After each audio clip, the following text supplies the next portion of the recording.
OneAcre.in. So ఇటువంటి ఒక startup మన తెలుగు వ్యక్తే పెట్టారు. ఆయనే Ratnakiran, the co founder of OneAcre.in. అసలు ఒక ల్యాండ్ అమ్మాలన్నా ఒక ల్యాండ్ కొనాలన్నా కానీ నరాలు దిగిపోతుంది. బ్రోకర్ అనే ఒక వ్యక్తి మధ్యలో లేకుండా అసలు ఈ ప్రాబ్లమ్ని సాల్వ్ చేసే ప్రయత్నం మీరు చేశారు. ఈ బ్రోకర్ ప్రపంచంలోకి అసలు మీకు ఎంటర్ అయ్యేంత ధైర్యం ఎక్కడి నుంచి వచ్చింది? బ్రోకర్స్ అనేది పాపం అన్నెసెసరీ బద్నామై ఉన్నారు. కొంతమంది రాంగ్గా డీల్ చేయడం వల్ల అందరికీ ఆ బ్యాడ్ నేమ్ వచ్చింది. ఇన్ జనరల్గా రియల్ ఎస్టేట్ పాయింట్ ఆఫ్ వ్యూలో మనం హ్యాండ్ హోల్డింగ్ ఎక్కువ ఎక్స్పెక్ట్ చేస్తాం. అది తెలుగు రాష్ట్ర ప్రజలు కొంచెం ఎక్కువ కన్జర్వేటివ్ టైప్స్. మరి మీరు టెక్నాలజీతో ఆ ప్రాబ్లమ్ నిజంగా సాల్వ్ చేయగలుగుతారా? ప్రాబ్లం ఏమవుతుందంటే ఒక ఏజెంట్ ద్వారా వెళ్తాము, వాళ్ళు 4 ల్యాండ్స్ చూపిస్తారు. నెక్స్ట్ డే ఇంకొక ఏజెంట్ ద్వారా వెళ్ళి ఆ పక్కన ఉన్న ల్యాండ్సే మళ్ళీ చూడాల్సి వస్తుంది. అంతా అయ్యి నాకు ల్యాండ్ వచ్చిన తర్వాత తీరా వెళ్ళి చూస్తే దానిలో ఏదో ఒక చిన్న కోర్టు కేసు ఉండడము, ఏవి అవైలబుల్ ఉన్నాయి అని ఒకేసారి తెలిస్తే నా జాబ్ ఇంకా మచ్ ఈజియర్ అయ్యేది. ఇది కదా ప్రాబ్లం. దీన్ని మనం ఎట్ స్కేల్ సాల్వ్ చేస్తే చాలా ప్రాబ్లం సాల్వ్ అవుతుంది అని అప్పుడు OneAcre.inకి బీజం అప్పుడు పడింది. ల్యాండ్స్ పాయింట్ ఆఫ్ వ్యూలో ఈ కాన్సెప్ట్లో వెరిఫై చేస్తాము, డాక్యుమెంట్స్ అన్నీ కూడా బేసిక్ వెరిఫికేషన్ చేస్తాము. అసలు నా డాక్యుమెంట్ నీకెందుకు ఇవ్వాలి? ఇదంతా కూడా నమ్మకంతో కూడుకున్నటువంటి సమస్యలు. మీ మీద నమ్మకం కుదరడానికి ఎంత సమయం పట్టింది? కొత్త ఏజెంట్స్తో మాట్లాడినప్పుడు మా పాస్బుక్స్ ఎందుకు అడుగుతున్నారు, మీరు లొకేషన్ కరెక్ట్గా ఎందుకు కావాలి, మీరు రండి చూపిస్తాం. ఇప్పుడు మీరు అటు మహారాష్ట్ర ఇట్లా రకరకాల స్టేట్స్లో కూడా మీరు ల్యాండ్ అక్విజిషన్ ఇదంతా కూడా చేస్తున్నారు. రెగ్యులేటరీ పాయింట్ ఆఫ్ వ్యూలో what is the difference other స్టేట్స్కి మన స్టేట్స్కి ఉన్న డిఫరెన్స్ ఏంటి regulatory point of view? Odisha నేను చాలా బ్యాక్వర్డ్ స్టేట్ అనుకున్నాను. ఒడిస్సాలోకి వెళ్ళి ఒక ల్యాండ్ మీద మీరు పాయింట్ క్లిక్ చేస్తే దే హ్యావ్ అన్ యాప్. దానిలో ఆ ల్యాండ్ ఎవరిది ఇన్ఫర్మేషన్ మొత్తము, ఏ సర్వే నెంబర్ అంతా వచ్చేస్తుంది. మనం we call our IT capital. ఇంకా వెరీ రుడిమెంటరీ మెథడ్స్లో ఎందుకున్నాము అనేది my main understanding. Real estate అదొక ప్రపంచం. మనకు అన్నీ తెలిసినట్టుగానే కనపడతాయి, కానీ చాలా విషయాల్లో మోసపోతూనే ఉంటాం. దానికి గల కారణం సరైన ఇన్ఫర్మేషన్ మనకు దొరకకపోవటం, ప్రాపర్ ఇన్ఫర్మేషన్ ఎవరి దగ్గర నుంచి మనకి రాలేకపోవటం. సో ఈ ఇన్ఫర్మేషన్ని మొత్తాన్ని కూడా డిజిటలైజ్ చేసి మనందరి ముందలకి ఒక వెబ్సైట్ రూపంలో వచ్చింది OneAcre.in. ఒక రకంగా చెప్పాలంటే మన ఇండియాలో కావచ్చు, ప్రపంచంలో కావచ్చు, ఇటువంటి ఒక డిజిటలైజేషన్, ఒక బ్రోకర్ లేకుండా మనకు సంబంధించిన ప్రాపర్టీని ప్రాపర్గా లిస్ట్ చేసుకొని ఆన్లైన్లో సెల్ చేసుకునే విధంగా విత్ వెరిఫికేషన్. ఈ ప్రాసెస్లో మనకి ఎటువంటి వెబ్సైట్స్ లేవు. సో ఇటువంటి ఒక స్టార్టప్ మన తెలుగు వ్యక్తే పెట్టారు. ఆయనే Ratnakiran, the co founder of OneAcre.in. Hello sir. Hello. Sir అంటే నాకు కొంచెం కంఫర్టబుల్గా లేదు, అన్నానే పిలుస్తారు మిమ్మల్ని. సో గత 15 సంవత్సరాలుగా మీతో నాకు పరిచయం ఎప్పటి నుంచో ఉంది. అప్పటి నుంచి మీరు కొంచెం ఆ leadership qualities and innovative thoughts తోటి ఎప్పుడు ముందరకు వెళ్తూనే ఉంటారు. సో గత 2 ఏళ్ల క్రితం నుంచి కూడా OneAcre.in అని చెప్పేసి మీ సైడ్ నుంచి నేను కంటిన్యూస్గా వింటూనే ఉన్నాను. సో నేను కూడా ఫస్ట్లో నాకు ఆ కాన్సెప్ట్ అనేది పెద్దగా అర్థం కాలేదు, కానీ over the period of time me listings అవన్నీ పెరగటము, దాన్ని కొంచెం డీప్గా నేను కూడా అనలైజ్ చేసే ప్రయత్నం చేసినప్పుడు ఐ అండర్స్టూడ్. ఒక రకంగా బ్రోకర్ అనేవాడు మధ్యలో లేకుండా, బట్ ఇన్ జనరల్గా అసలు రియల్ ఎస్టేట్ అంటేనే ఒక బ్రోకర్ల ప్రపంచం. ఏజెంట్స్ అండ్ బ్రోకర్స్ వాళ్ళే మొత్తం ఆ ఇండస్ట్రీని హ్యాండిల్ చేస్తూ ఉంటారు. అసలు ఒక ల్యాండ్ అమ్మాలన్నా ఒక ల్యాండ్ కొనాలన్నా కానీ నరాలు దిగిపోతుంటాయి ఒక్కొక్కడికి. దాదాపుగా 6 నెలలు పడితే, కొంతమందికి సంవత్సరం పడుతుంది. మేబీ బ్రోకర్ ఉంటే కొంచెం ప్రైస్ అటో ఇటో తేలిపోతూ ఉంటుంది.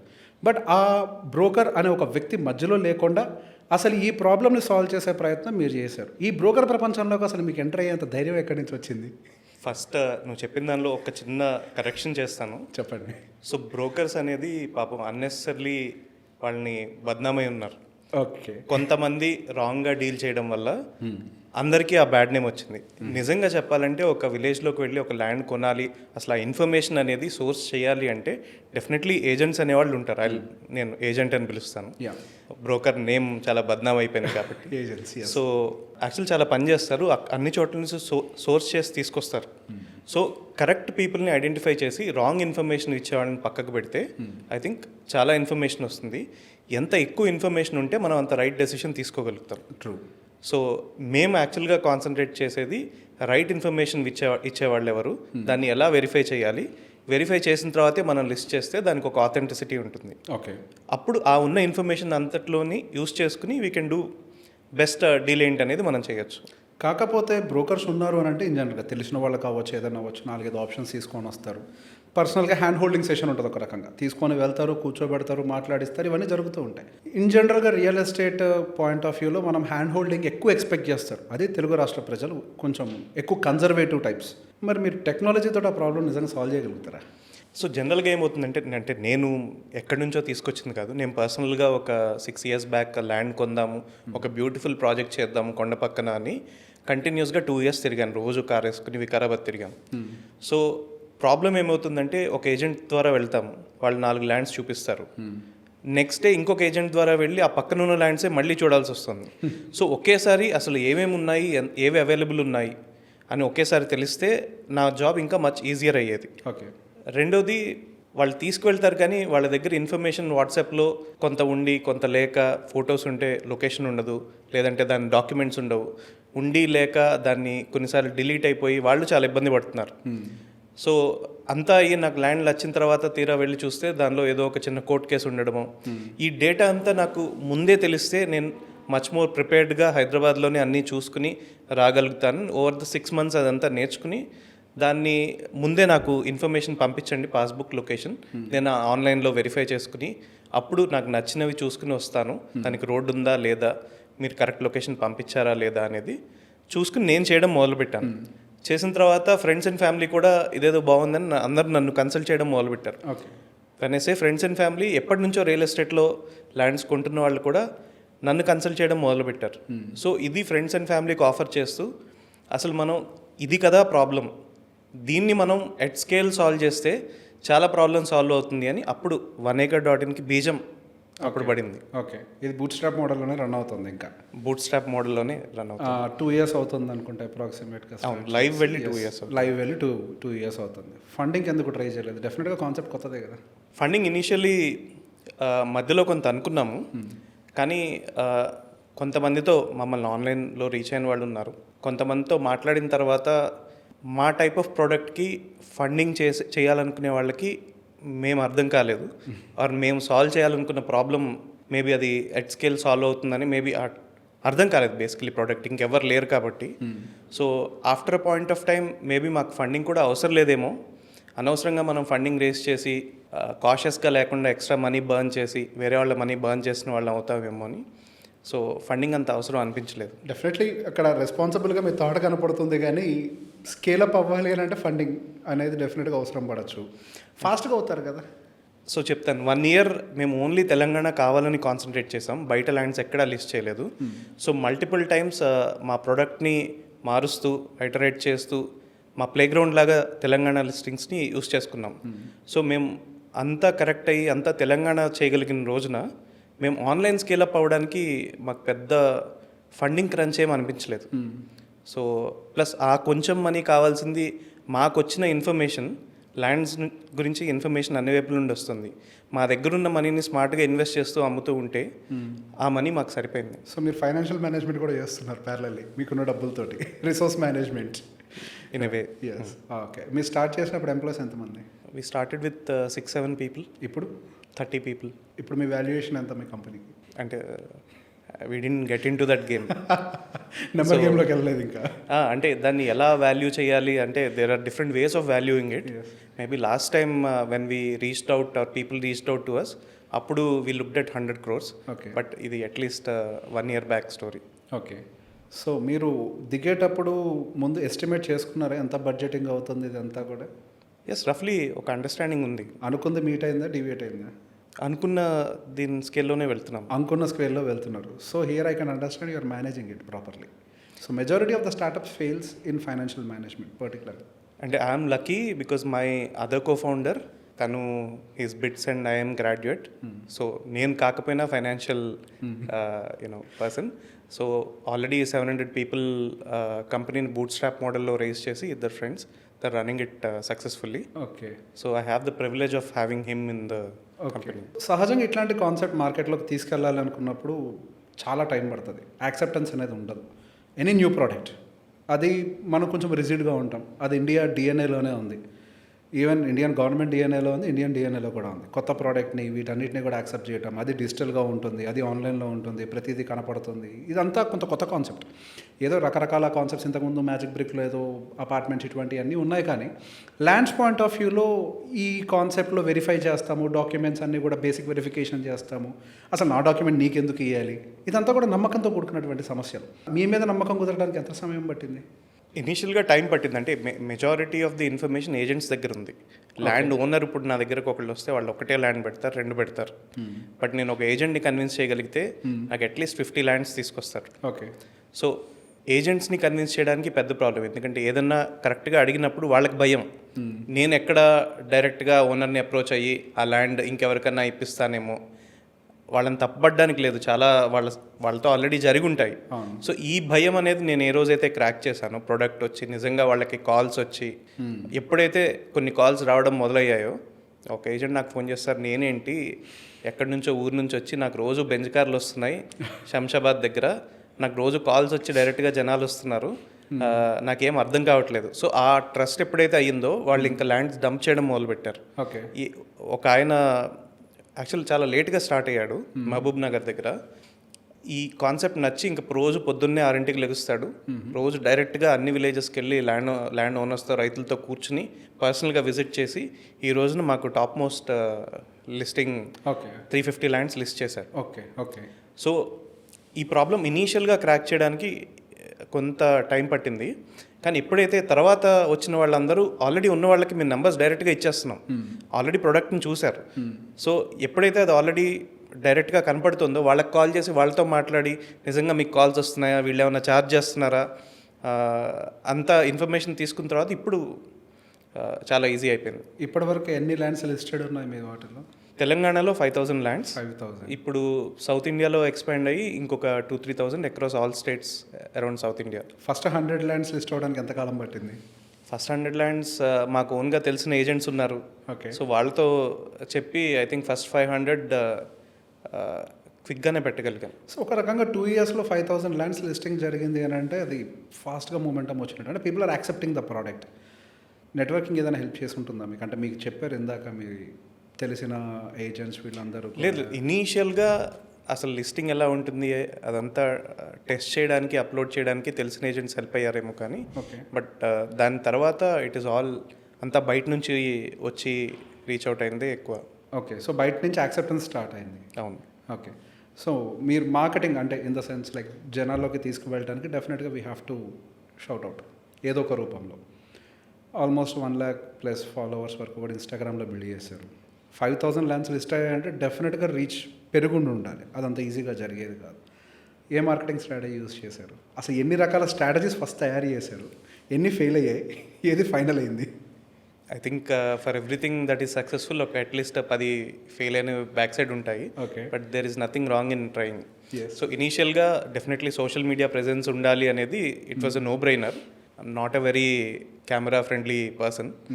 కానీ మేము ఇనీషియల్గా when we reached out to influencers ఇదంతా చేయడానికి the kind of money it has taken was too huge for అస్. అంటే మా దగ్గర అంత ప్రాఫిటబుల్ ప్రోడక్ట్ ఏం లేదు రియల్ ఎస్టేట్లో. సో అప్పుడు అరే మనం చెప్పేదే రికార్డ్ చేసి పెట్టేస్తే maybe people will be interested అనేది థాట్ వచ్చి వెరీ ర్యాండమ్గా జస్ట్ ఒక ఫోన్ పట్టుకుని ఒక రూమ్లోకి వెళ్ళి started recording. Okay. Then people have appreciated. So డబ్బులు ఖర్చు పెట్టి సెలబ్రిటీస్ దగ్గరికి వెళ్ళాల్సిన అవసరం లేదు. Founder itself is a promoter, I mean marketing person అని చెప్పాలి. మేబీ మనం జెన్యూన్గా తెలిసింది మాట్లాడితే there are enough people to accept it. It is all about how genuine you are. Yes. So మనం ఎప్పుడైతే ఒకసారి ఫౌండర్ బయటకు వచ్చి మాట్లాడతారో యాక్సెప్టెన్స్ లెవెల్లో కూడా డిఫరెన్స్ వస్తుంది. ఎస్పెషల్లీ విత్ రియల్ ఎస్టేట్ చాలా డౌట్స్ ఉన్న ఫీల్డ్ చూస్ చేసుకున్నాం. సో డెఫినెట్లీ డైరెక్ట్గా it has to come from your heart అనేది is the understanding. So first time ఈ కాన్సెప్ట్ బయటికి వెళ్ళి చెప్పినప్పుడు మీకు తెలిసిన ఏజెంట్స్ అయ్యి ఉండొచ్చు, లేకపోతే రైతులు అయ్యి ఉండొచ్చు. సో ఇటువంటి కాన్సెప్ట్ చెప్పినప్పుడు వాళ్ళ దగ్గర నుంచి మీరు ఫేస్ చేసిన ఛాలెంజెస్ ఏమైనా ఉన్నాయా? అది ఏజెంట్ వరకు అయితే కొత్త ఏజెంట్స్తో మాట్లాడినప్పుడు మా పాస్బుక్స్ ఎందుకు అడుగుతున్నారు మీరు, ఆ లొకేషన్ కరెక్ట్గా ఎందుకు కావాలి, మీరు రండి చూపిస్తాము, మేము ఎక్కడ వాళ్ళ డీల్ తీసుకెళ్ళిపోయి మేము ఎంటర్ అయ్యి మేము బ్రోకర్స్ లాగా చేస్తామో అని డెఫినెట్లీ డౌట్ ఉండేది. మీరు ఫ్రీగా ఎందుకు చేస్తారు అనే క్వశ్చన్ నాకు ఇప్పటికే వస్తుంది. సో కొంచెం తగ్గింది. ఎందుకు చేస్తున్నారు ఫ్రీగా? ఒక 100 రూపీస్ ఛార్జ్ చేసిన ఏజెంట్ దగ్గర, అంటే మాకు యాక్చువల్గా ఒక ల్యాండ్ నేను టీమ్ని పెట్టి వెరిఫై చేసి చేయడానికి మాకు 300 to 400 rupees per each listing అవుతుంది. కానీ నేను దానికి 100 రూపీస్ ఛార్జ్ చేసిన ఏజెంట్ దగ్గర ఇప్పుడు ఈ మార్కెట్లో అసలే మనీ లేవు. They will not be able to afford it. So నాకు 100 వచ్చే లిస్టింగ్స్ మ్యాక్సిమం 10 వస్తాయేమో. ఓకే. సో ఇంత తక్కువ డేటాతో నేను ఎట్ స్కేల్ ప్రాబ్లమ్ సాల్వ్ చేయలేను. ఓకే. సో ఇది ల్యాండ్ లిస్టింగ్ అనేది it is free and it is going to be free. Okay.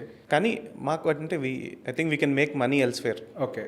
So ఈ క్వశ్చన్ మళ్ళీ చాలామంది మైండ్లో కూడా రన్ అవుతుంది ఇన్ జనరల్ వ్యూవర్స్. ఫ్రీగా లిస్టింగ్ చేస్తున్నారు, దెన్ ఈ కేసులో కంపెనీ ఎట్లా సర్వైవ్ అవుతుంది? ఇన్ జనరల్గా ఫ్రీ అన్న వర్డ్ వినగానే రకరకాల క్వశ్చన్స్ మైండ్లో. అదే మీకేంటి అనేది, మీకేంటి అనేది నన్ను పాపం చిన్న ఏజెంట్ దగ్గర నుండి నేనే కూర్చుని ఆన్సర్ చేశాను ఇనీషియల్గా ఈ క్వశ్చన్స్ అన్ని. నేను ఆన్సర్ చేస్తూ టీమ్ని ట్రైన్ చేశాను. సో ఇందులో మేము తీసుకోవాలనుకోవట్లేదు. ఓకే. కానీ ఏదన్నా డైరెక్ట్గా ఓనర్ పెద్ద స్కేల్లో ల్యాండ్ నుండి మీరే హ్యాండిల్ చేయండి, నేను హ్యాండిల్ చేయలేను వచ్చే కాల్స్ అని మమ్మల్ని రీచ్ అవుట్ అయినప్పుడు అలాంటివి we are calling them as facilitated lands. Okay. అవి సిటీకి కొంచెం దగ్గరగా ఉండి మేము హ్యాండిల్ చేయగలిగి ఇంకొంచెం స్టడీ చేసి వాటిని ఏదన్నా కాల్ వచ్చినప్పుడు మా టీం తీసుకుంటుంది, చూపిస్తుంది. సీరియస్ బయర్ ఉంటే దెన్ వీ కనెక్ట్. అక్కడ we charge okay for all our efforts. Okay. Similarly కొనాలి అనుకునే వాళ్ళకి ఇప్పుడు big builders or investors land కొనడం అందరికన్నా చిన్నవాళ్ళకి ఎంత ప్రాబ్లమో బిగ్గెస్ట్ గా కూడా అంతే problem. Information problem, discovery problem, legal okay they can take care. So మేము మల్టిపుల్ సిటీస్లో ఇప్పుడు బిల్డర్స్కి ఇన్వెస్టర్స్కి మేము ల్యాండ్ స్కౌట్ చేస్తున్నాము అండ్ వాళ్ళ దగ్గర డెఫినెట్లీ ఛార్జ్ చేస్తున్నాము. వాళ్ళకి కావాల్సిన ప్రొఫెషనల్గా సర్వీస్ ఇస్తున్నాము. మేము కొంత అండర్స్టాండింగ్ ఎఫ్ఎస్ఐస్ కానీ జోనింగ్స్ కానీ మా టీం కూర్చుని అర్థం చేసుకుని వాళ్ళకి ఫిల్టర్డ్ ల్యాండ్స్ మాత్రమే ఇస్తున్నాం కాబట్టి they are also happy about it. Okay. So మీరు ఇందాక నేను మీ వెబ్సైట్లో చూసినప్పుడు ఈ బఫర్ జోన్స్ వీటన్నిటి గురించి కూడా లిస్టింగ్ చేస్తుంది, దాని గురించి అని చెప్పగలుగుతారు ఒకసారి? సడన్గా హైడ్రా అనేది ఎంటైర్ హైదరాబాద్ ఒక్కసారిగా షేక్ అయిపోయారు. సో దాని గురించి జస్ట్ ఇన్ఫర్మేషన్ చేద్దామని ఒక వీడియో చేసాం. ఎఫ్టీఎల్ అంటే ఏంటి, బఫర్ జోన్ అంటే ఏంటి, ఏం చేయొచ్చు ఏం చేయకూడదు. There was lot of panic for a while. So ఒక వీడియో చేయంగానే ఆ వీడియో మీద టూ మచ్ ఆఫ్ రెస్పాన్స్ వచ్చింది.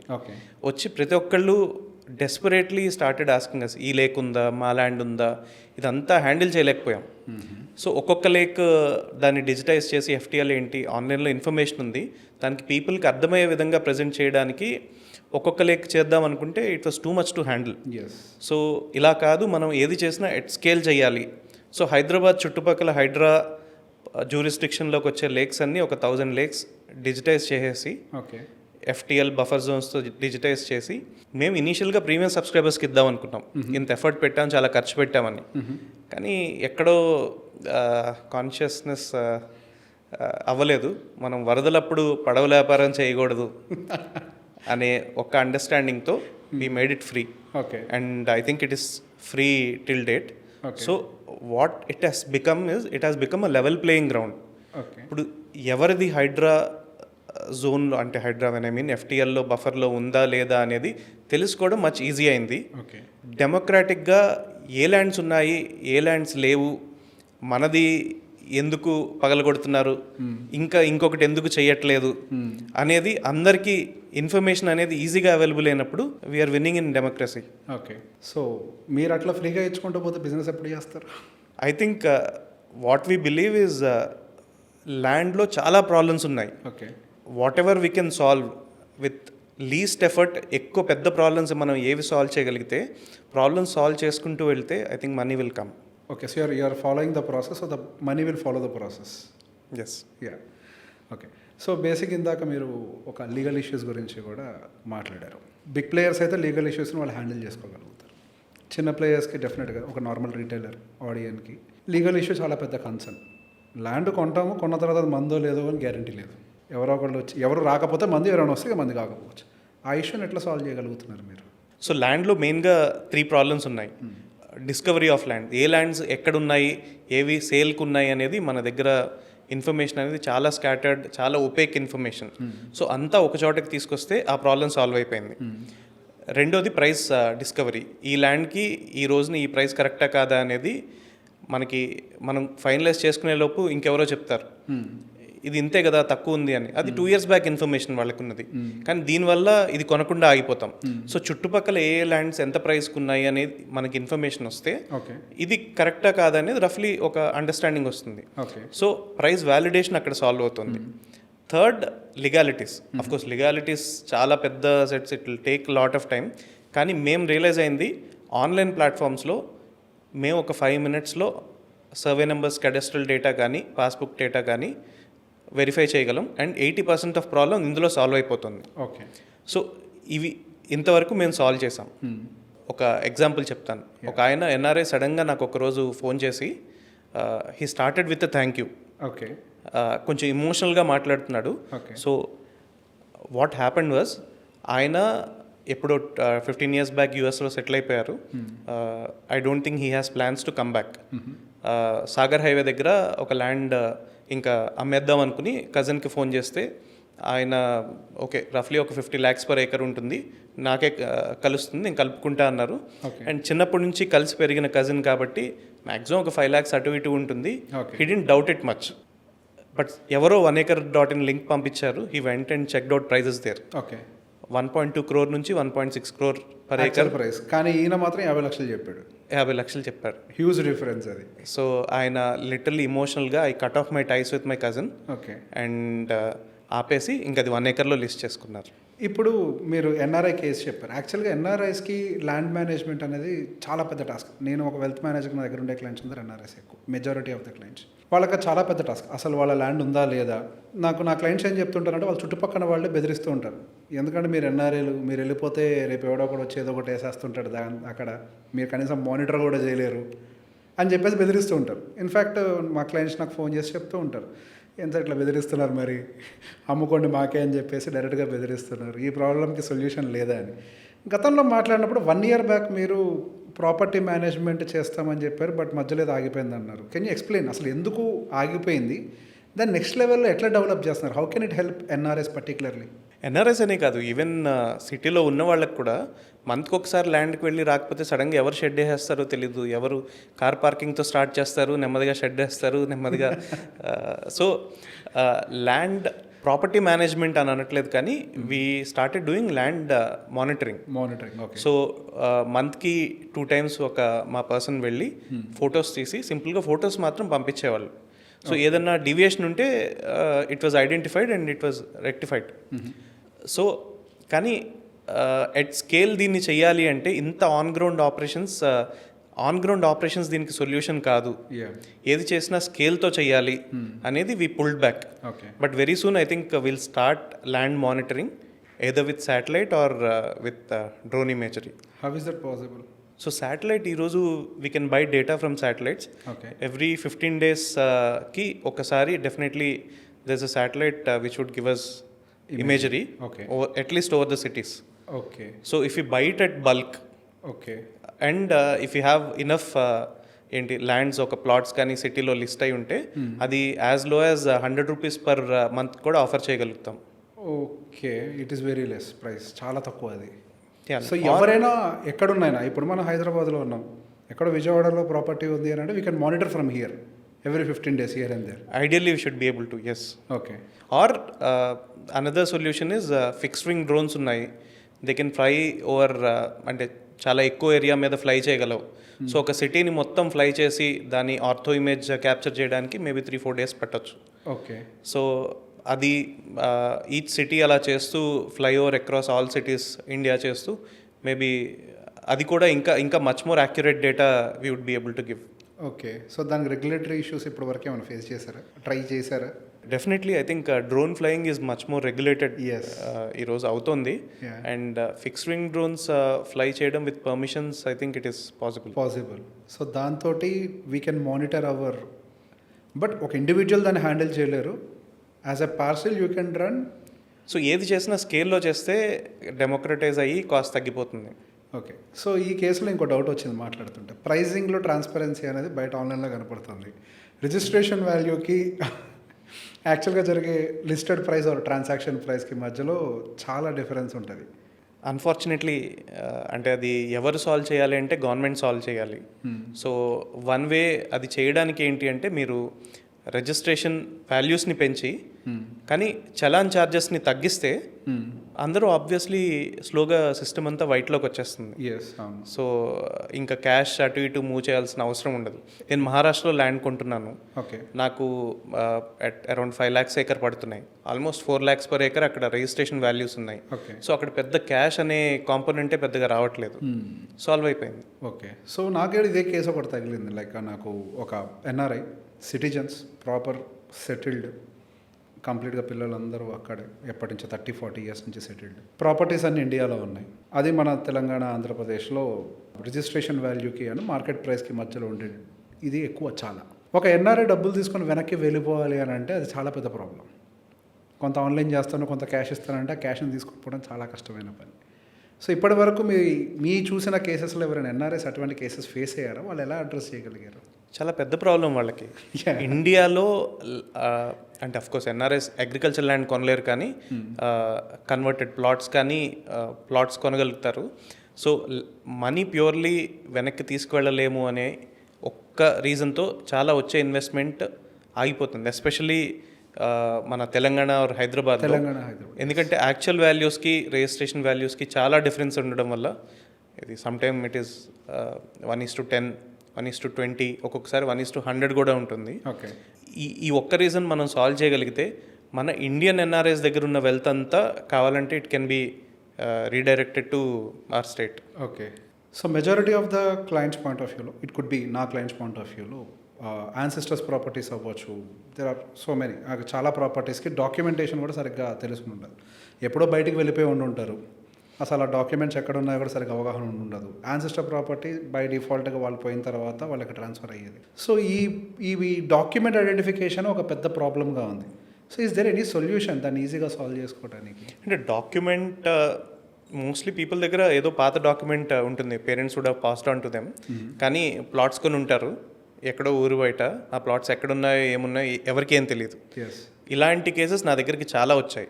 నేను అంటే ఆన్ పర్సనల్ కెపాసిటీ ఒక 20 వరకు ఇలాంటివి, మీది ఏ లేఅవుట్, ఏ విలేజ్లో, ఏ సర్వే నెంబర్, ఏ ప్లాట్ అనేది, ఇంక్లూడింగ్ మై ఓన్ ఫ్యామిలీ తెలియనివి తీసుకువెళ్ళి ఐడెంటిఫై చేసి, ఎప్పుడు 10 ఏళ్ల నుంచి చూడని ల్యాండ్స్ కూడా ఇవి మీ ల్యాండ్స్ అని ఐడెంటిఫై చేయించి ఇచ్చాను.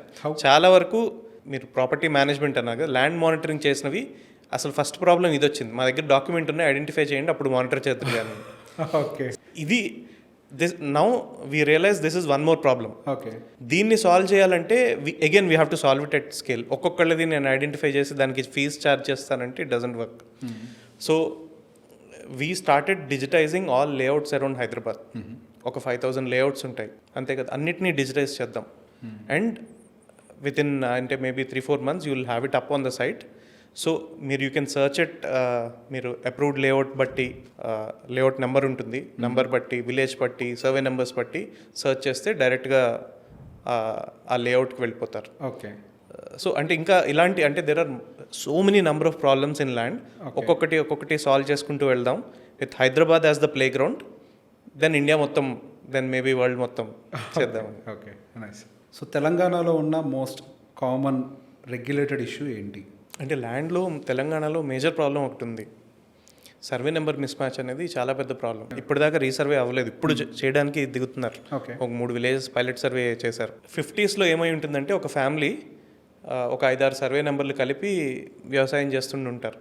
సో అతను తాత అందాం అతను ఎప్పుడైతే కొడుకుల దగ్గరికి వచ్చిందో కరెక్ట్గా అంటే ఏ ల్యాండ్ ఏ సర్వే నెంబర్లో ఉంది, ఒక్కొక్క సర్వే నెంబర్ ఒక్కొక్కరికి డివైడ్ చేయకుండా ఆన్ పేపర్ ఏమో 4 సర్వే నెంబర్లు 4 కొడుకులకి డివైడ్ చేశారు.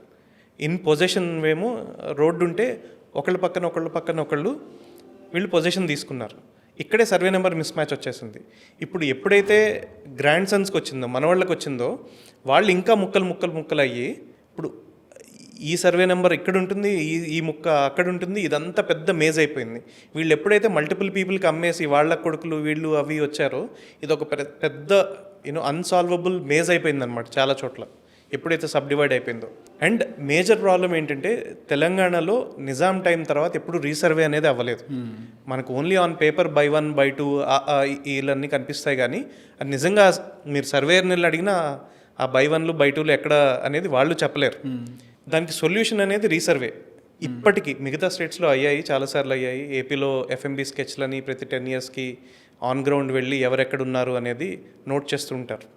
తెలంగాణలో ఇప్పుడు ఒక 3 విలేజెస్ పైలట్ ప్రాజెక్ట్ కింద రీసర్వే జరుగుతుంది as we speak.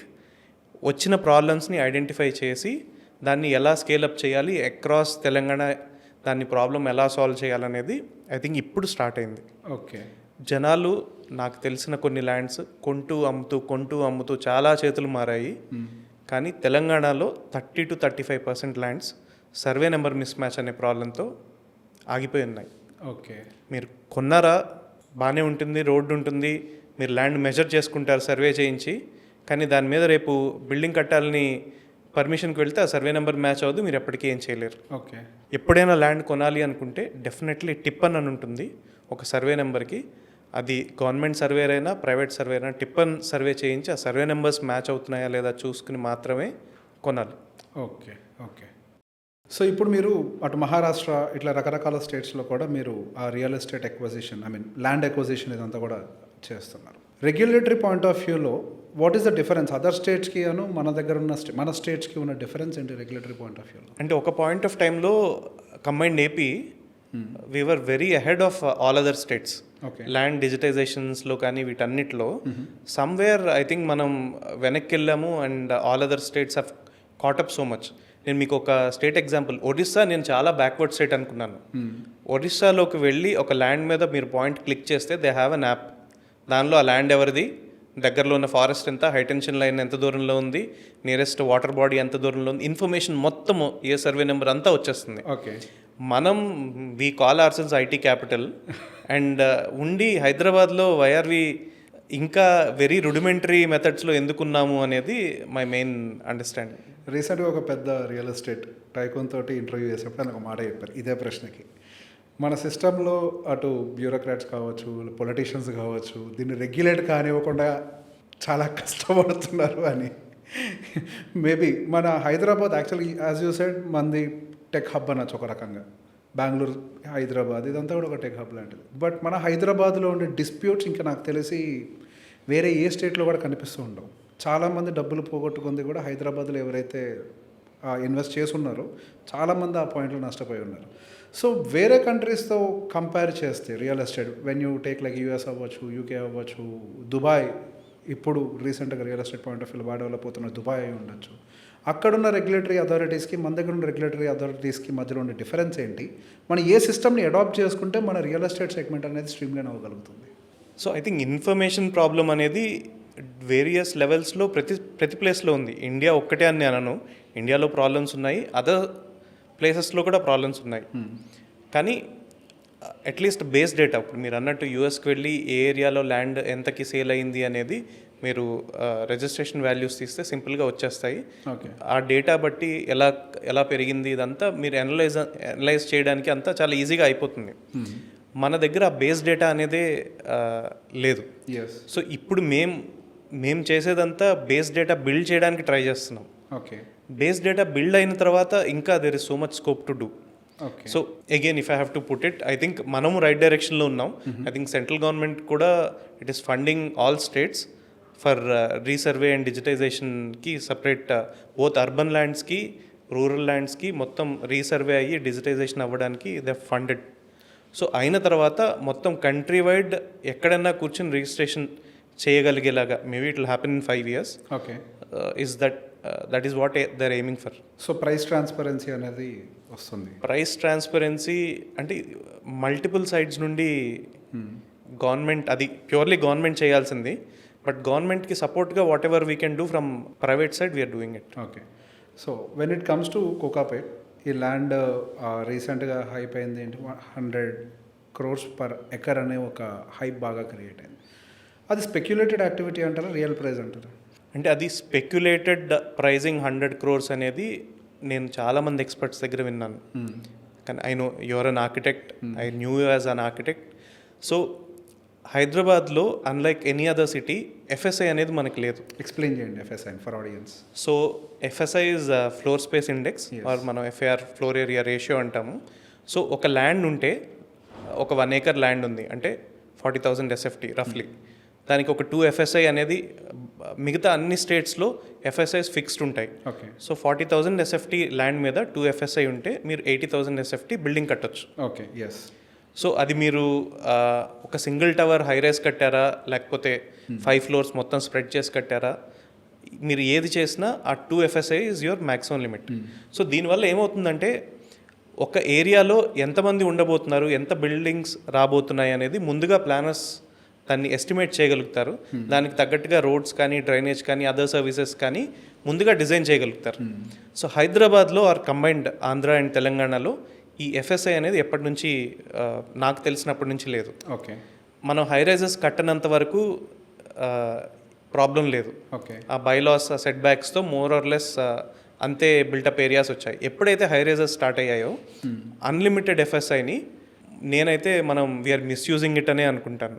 We are achieving FSIs of 10. So ఒక 1 acreలో 40,000 SFTలో we're building 4 lakh SFT building. Okay, అదంతా రేపు రోడ్డు మీదకి రావాలి, దాని డ్రైనేజ్ ఫ్లో అవ్వాలి. అందుకే అంటే that is the chaos that we see in Hyderabad city. 2-3 నెలల్లో సడన్గా కొత్త ఫ్లైఓవర్స్ వచ్చినా ట్రాఫిక్ జామ్స్ అయిపోతున్నాయి. ఓకే, ఇది నెగిటివ్ సైడ్ పక్కన పెడితే ఇప్పుడు ఈ 100 crores పర్ ఏకర్లో ఒక బిల్డర్ ల్యాండ్ కొని గవర్నమెంటే దానికి మొత్తం వైడర్ రోడ్స్ వేసి ఇచ్చింది, దానికోసం డ్రైనేజ్ ఇవన్నీ ముందుగానే అర్థం చేసుకుని నియోపోలిస్ను వాళ్ళు డిజైన్ చేశారు. ఓకే. సో ఇప్పుడు ఒక బిల్డర్ దాని మీద బిల్డింగ్ కట్టినప్పుడు దాని ల్యాండ్ ఇప్పుడు మీకు 10 FSI వచ్చింది. సో దానిలో ల్యాండ్ కాంపోనెంట్ ఎంత, హార్డ్లీ 1/10 ఉంటుంది.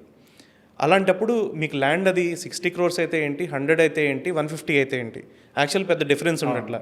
చిన్న బిల్డర్స్కి డెఫినెట్లీ మీరు 500 గజాల్లో 1000 గజాల్లో కడితే డెఫినెట్లీ డిఫరెన్స్ ఉంటుంది. సో ఈ ఎఫెక్ట్ అంతా చిన్న బిల్డర్స్ మీద పడింది. ఓకే, వాళ్ళకి ప్రాజెక్ట్స్ ప్రాఫిటబుల్ కాదు. ఓన్లీ హై రైస్ కడితేనే ఈ ప్రైజెస్కి ప్రాజెక్ట్స్ ప్రాఫిటబుల్ అవుతాయి. ఓకే.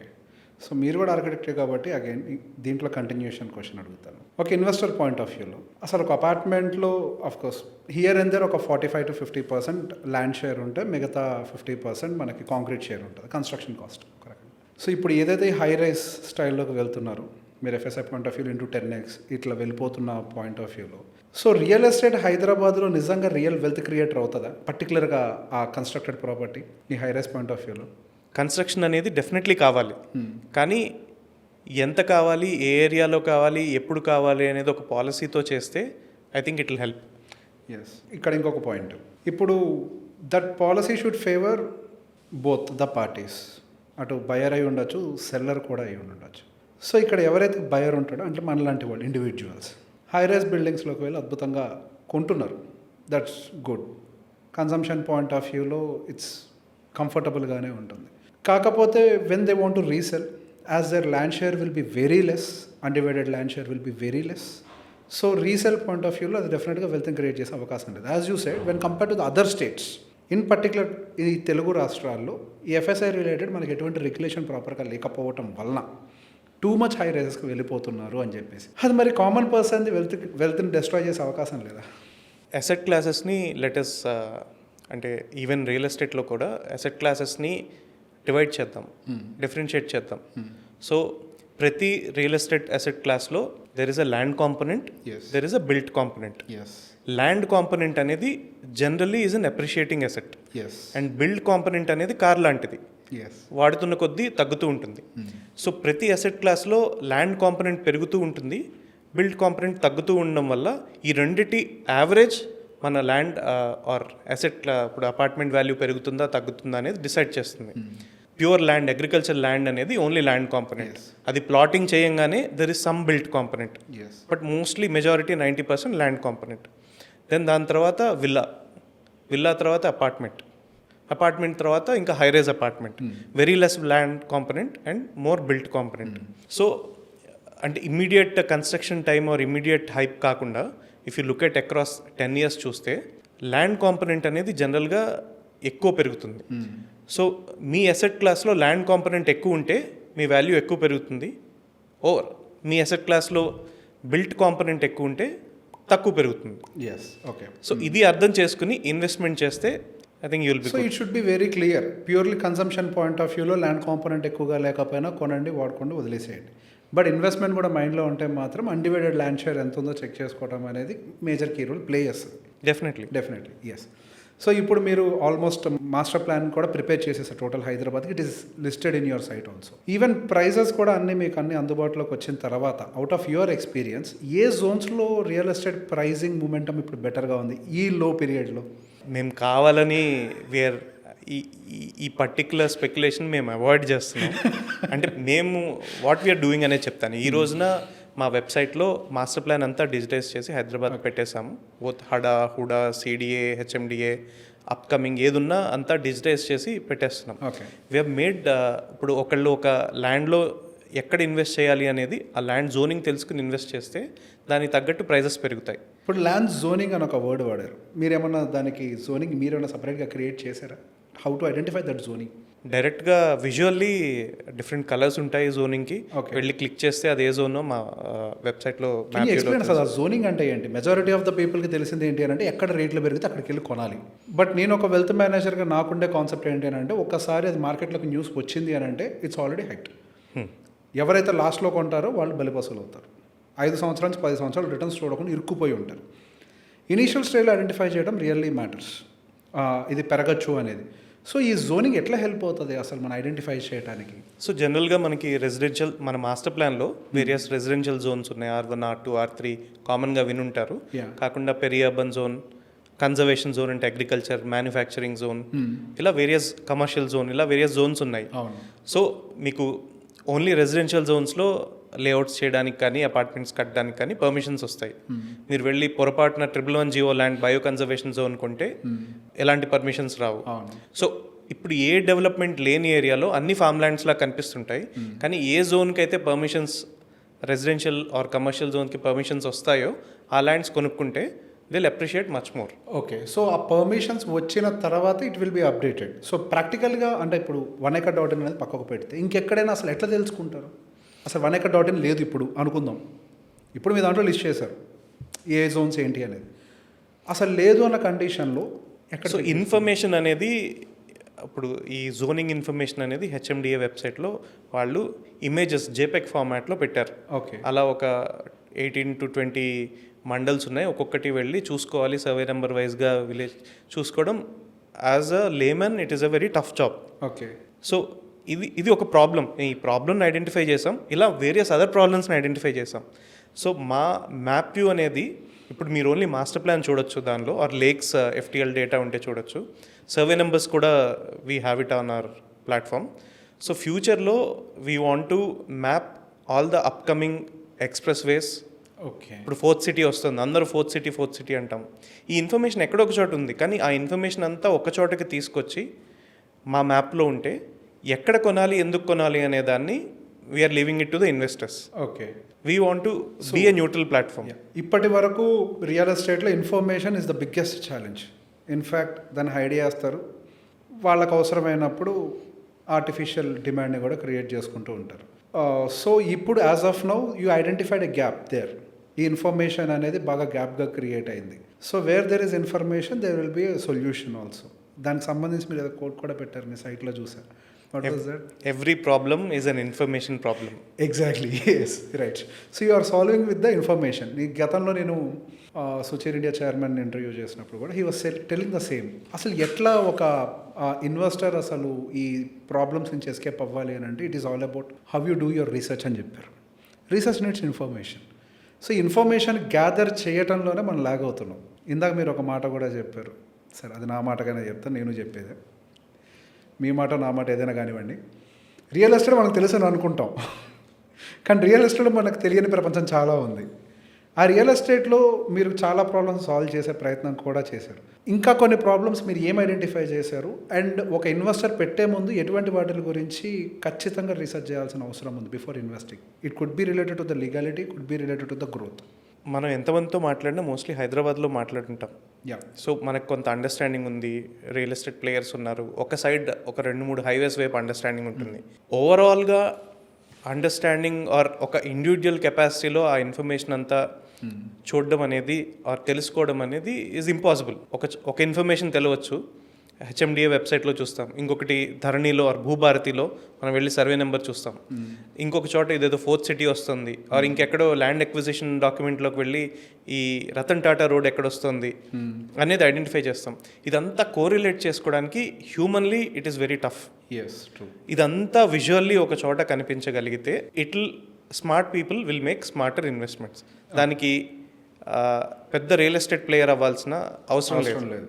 ఓకే, కానీ ఇదే పర్సన్ మళ్ళీ ఇప్పుడు లెట్స్ ఏ బెంగళూరు వెళ్ళారు.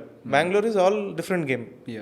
అక్కడ మళ్ళీ ఇక్కడ ఎంత పెద్ద రియల్ ఎస్టేట్ ప్లేయర్ అయినా when you go to a new city, at least Bengaluru కొంచెం తెలుసు, let's if you go to Delhi ఏమీ అర్థం కాదు.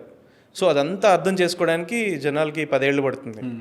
So how can it be all mapped on one map and how can all the information, all the necessary information, మళ్ళీ చాలా noise ఉంటుంది. ఇప్పుడు కొత్తగా రియల్ ఎస్టేట్ చేయాలి అనే వాళ్ళకి ఇటు నుంచి చాలా నాయిస్ వస్తుంది.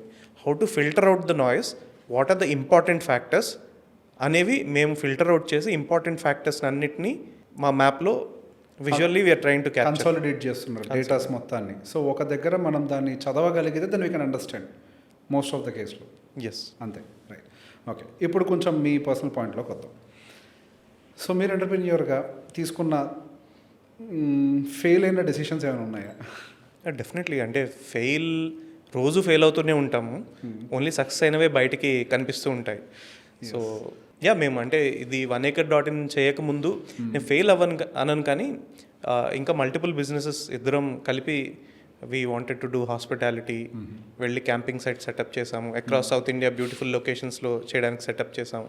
We wanted to do prefab container housing, అంటే ఇంకా మల్టిపుల్ ఇంకొక 10 చేసుంటాం. ప్రతి చోట the decision was can we scale it up or not. ఏ రోజైతే అది ప్రాఫిటబుల్ బిజినెస్ కానీ స్కేల్ అప్ చేయలేము అని ఎప్పుడైతే అనుకున్నామో అది అక్కడితో పోయిందని మొత్తం మూసేసి we moved on to the next business. So ఈ బిజినెస్కి ఎంత ప్రాబబిలిటీ ఉంది స్కేల్ అప్ అవ్వడానికి? What is the size of this industry? ఒక రకంగా చెప్పాలంటే this something is new evolving. అంటే నేను 100% అనను, కానీ ఎందుకంటే there are few things that are not humanly in our hand. But ఈ బిజినెస్ మోడల్లో మేము అనుకున్నంత కాదు, ఓన్లీ 10% సక్సెస్ అయినా I think there is lot of money in it. ఒకవేళ ఫెయిల్ అయ్యి ఉంటుంటే మీ ప్లాన్ బి ప్రిపేర్ చేసుకున్నారా వచ్చే ముందు? There is no plan B. ఒకవేళ ఫెయిల్ అయ్యి ఉంటే అసలు ఆలోచించలేదా? అవసరం లేదనుకున్నాం. అంటే ఇన్ఫర్మేషన్ అంతా మాకు వస్తుంది. వర్స్ట్ కేస్ నాకు వచ్చిన ఇన్ఫర్మేషన్, నేను నా దగ్గర ఉన్న మనీ వెళ్ళి బెస్ట్ డీల్లో మనీ పెట్టి మళ్ళీ if I'm able to sell in the right format I'm making decent money. That is my worst case scenario. Okay, ఇంకా anything else is better than this. Okay, అంటే మీరు ఇందులోకి వచ్చే ముందే ఒకవేళ ఫెయిల్ అయినా కానీ ఇందులోనే బిజినెస్ ఆపర్చునిటీ వెతుక్కున్నారు, అంతే కదా? బయటికి వెళ్ళటం అనే క్వశ్చన్ పెట్టుకోలేదు? లేదు, అంటే real estate space for a lot of people this is the dirtiest place. దాన్ని if you are able to make it organised, I think అంటే not just for us, anybody who is trying to organise it, there is lot of money in real estate space. మీరు architect, అసలు ఎందుకు వచ్చారు ఇందులోకి? యాక్చువల్గా నిజంగా అనుకుని రాలేదు. నేను architecturally I was trying to do sustainable housing, sustainable projects చేద్దామని తిరుగుతూ, లేదు అందరూ ఒప్పుకోవట్లేదు, మనమే ఒక ప్రాజెక్ట్ చేద్దాము అని అనంతగిరి హిల్స్ దగ్గర ఒక సస్టైనబుల్ ఫార్మ్ లివింగ్ కమ్యూనిటీ ఐడియల్గా మనం చేయాలి. This was all idealistic thinking అని అప్పుడు చెప్పాను కదా, రోజు వెళ్ళి ల్యాండ్ వెతికేవాడిని. So we convinced few partners, investors. So land తీసుకుని దాన్ని ఎగ్జిక్యూట్ చేసి సక్సెస్ఫుల్గా చేసాం. But during this process realise, అరే ల్యాండ్ కదా అసలు ప్రాబ్లం, ఇవన్నీ ఇప్పుడు నేను కాకపోతే ఇంకొకళ్ళు చేస్తారు, చాలామంది ఉన్నారు. ఐ థింక్ మనం we can solve this land problem. It is most opaque thing in the market land అనేది. దీన్ని సాల్వ్ చేయగలము అనే కాన్ఫిడెన్స్ వచ్చింది. సో మన లైఫ్ ఎఫర్ట్ అంతా పెడితే దీనిలోనే పెట్టాలి, టఫెస్ట్ ప్రాబ్లమ్నే మనం సాల్వ్ చేయాలి అనేది. ఇంకా మొత్తం మిగతావన్నీ we shut them down and we jumped in to 1 acre. మీరు స్టార్ట్ చేసిన ఈ స్టార్టప్ ఒక రకంగా చెప్పాలి అని అంటే problem solving. I think any startup has to be problem solving. Yes, that's true. Yeah, మీరు ఈ స్టార్టప్ పెట్టే టైంకి మీకు మ్యారేజ్ అయిందా? లేదు, తర్వాత అయింది ఆఫ్టర్ దిస్ స్టార్టప్? అవును అయింది. I think my partner is always unhappy that I'm not available. But ఇంకా this is there with any business you commit to, it is going to be there. Okay, how are you managing? అంటే చాలామందికి దీనికి సంబంధించి కొంతవరకు ఒక అవగాహన అవసరం. Because startups need lot of time. అదొక చిన్న బేబీ, అది స్కేలప్ అవ్వడానికి చాలా టైం పడుతుంది. ఒక చిన్న బేబీని మనం ఎంత టైం ఇచ్చి కేర్ తోటి ట్రీట్ చేస్తూ ఉంటామో అది అంత బెటర్గా ఎవాల్వ్ అవుతూ ఉంటుంది. బట్ ఇన్ బిట్వీన్ ఫ్యామిలీకి టైం అనేది బాగా తగ్గిపోతూ ఉంటుంది. That is the wear. అక్కడ ఒక గ్యాప్ క్రియేట్ అవుతుంది. దాన్ని ఎలా మీరు మేనేజ్ చేయగలుగుతున్నారు? నేను మేనేజ్ చేయగలుగుతున్నాను అంటే I'm lying. My wife would also be watching, she won't appreciate it. కానీ సి ఇట్స్ అంటే it is different from person to person.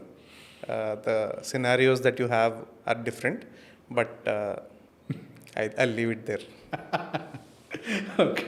So మీ పేరెంట్స్ సపోర్ట్ చేస్తారు వచ్చేటప్పుడు? మా ఫాదర్కి అసలు అంటే ఆయనకి బిజినెస్సే పడదు. ఓకే. సో ఆయన నేను ఒక నీట్గా ప్రొఫెసర్గా సెటిల్ అయ్యి మంచి రెస్పెక్ట్తో already your teaching before this I was teaching in a college. Okay. ఒక డీసెంట్ రెస్పెక్ట్ ఉంది. He was a principal private స్కూల్కి. So he comes from that background. Okay. Business అంటేనే అది పెద్ద ఈవిల్ థింగ్ లాగా చూస్తారు ఆయన. Okay. So absolutely no. Okay. But అయినా ఫైట్ చేశారా లేకపోతే వచ్చేసారా అలాగా? ఫైట్ చేయడానికి ఏముందంటే లెట్ మీ టెల్ యూ, ఇప్పుడు చాలామంది పాయింట్లో బేసిక్గా ఫాదర్స్ ఫ్యామిలీ సపోర్ట్ లేక ఆగిపోయే టాలెంట్స్ చాలా ఉన్నాయి. సో ఈ ప్రాబ్లమ్ని ఎట్లా ఐడెంటిఫై చేయాలనేది ఆల్రెడీ ఈ ప్రాబ్లమ్ని సాల్వ్ చేసిన వాళ్ళు చెప్పగలిగారు. అంటే నేను ఇంకా లేట్గానే దిగాను. ఐ థింక్ అంటే it might be a cliché, కానీ people should do startups right in the college and fail 1 or 2 times. By the time they're ready for the real world. Okay. So I think most of people that we have entrepreneurs who have run their own companies and they might have failed because of one reason, but they would have done 99 things in the right way. So that is our core team, and each person in our team operates as entrepreneurs in themselves. So employees గురించి మాట్లాడుతున్నారు కాబట్టి employee management చాలా పెద్ద challenge. చాలా organisations employee management వల్ల కూడా fail అయిపోతాయి. చాలా ఆర్గనైజేషన్స్ ఫెయిల్ అయిపోయాయి. How are you managing your employees? వాళ్ళు ఎలా మోటివేటెడ్గా ఉండగలుగుతున్నారు మీ థాట్స్కి ఇన్లైన్డ్గా? అంటే ఒకటి, get the right people. Misfit ఉంటే అంటే మైట్ బి రైట్ పీపుల్, కానీ ఆర్గనైజేషన్కి సూట్ అవ్వకపోతే దెల్ బి డిస్రప్షన్.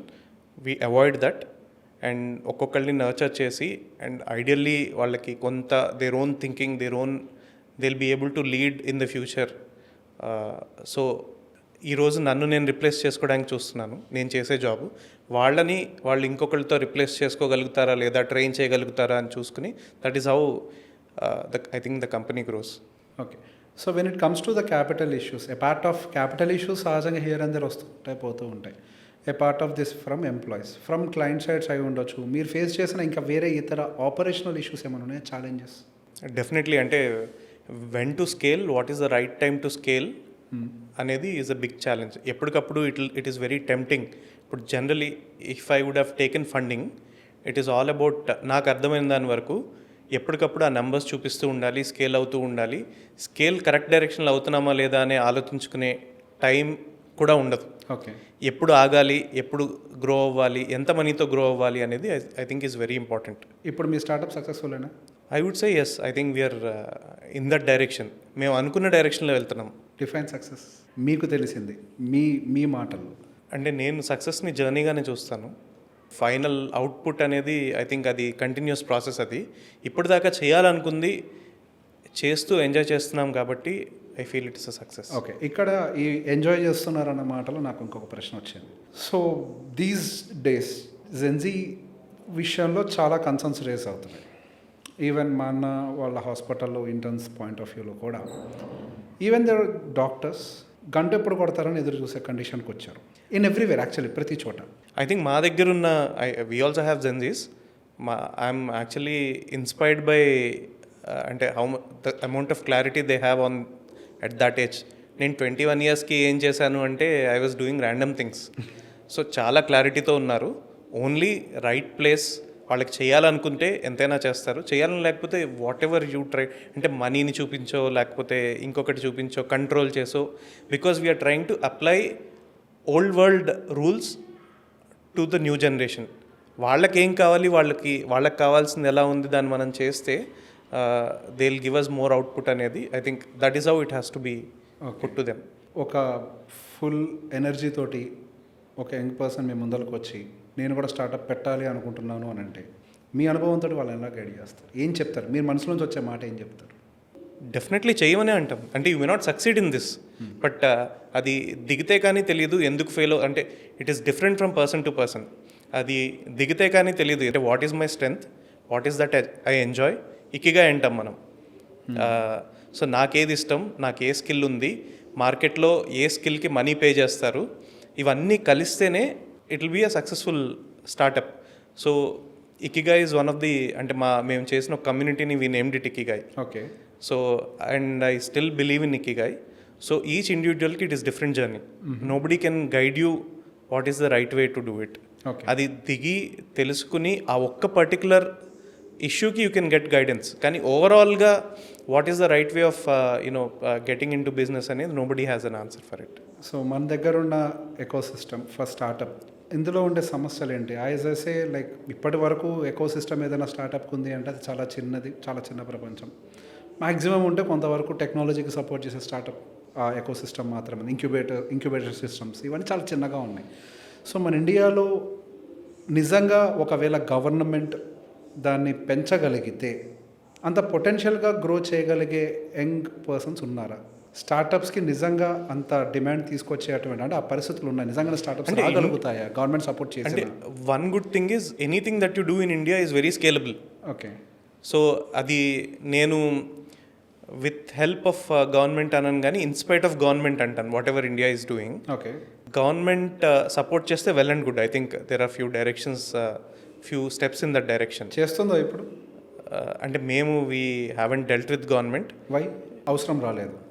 అవసరం రాలేదనను. ఇప్పుడు మాస్టర్ ప్లాన్స్ ఉన్నాయి, ఐడియల్లీ గవర్నమెంట్ చేయాల్సిన పని to make it freely available to public. ఇప్పుడు లేక్స్ డేటా ఉంది, అది డిజిటైజ్ చేసి గవర్నమెంట్ పుటప్ చేయడానికి it is much more easier. They have all the means to do it, all the data to do it. Okay. So అది government చేయాల్సిన పని మేము చేయాల్సి వస్తుంది. కానీ the day I think governments come to us to collaborate, will be very happy to and solve many more bigger problems. There are 1 or 2 steps in that direction. Okay. So ఈ కేసులో మీరు already ఆ master plans అయితే తీసుకొచ్చేటప్పుడు మీరేమన్నా problems face చేశారా government side నుంచి? అంటే ఇప్పటిదాకా మేము ఎక్కువ ఇంటరాక్ట్ అవ్వలేదా? We are avoiding the interaction.